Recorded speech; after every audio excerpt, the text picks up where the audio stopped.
Hi all, இன்றைக்கி நாம் பிரண்டை துவையல் எப்படி செய்கிறதுன்னு பார்க்க போகிறோம்.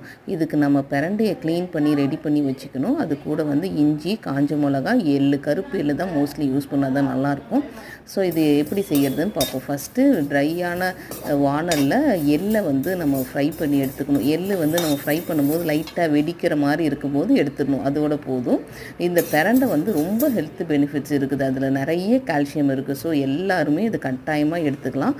இது இந்த துவையல் ரொம்ப டேஸ்டியாகவும் இருக்கும், நமக்கு கம்ஃபர்டபுளாகவும் இருக்கும் சாப்பிட்றதுக்கு.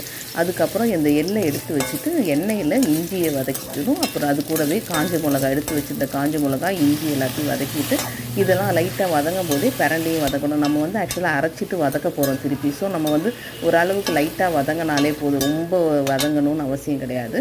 அதனால் நான் ஓரளவு வதங்கினதுக்கப்புறம் புளி ஒரு இன்ச் புளி எடுத்து அது கூட ஆட் பண்ணிக்கணும். அதையும் சேர்த்து நல்லா வதக்கிட்டு அதை மிக்ஸி ஜாரில் மாற்றி சூடு ஆறுனதுக்கப்புறம் அரைச்சி எடுத்துக்கணும். நம்ம தண்ணி ஆட் பண்ணி தான் அரைக்கணும், இல்லைன்னா அரையாது.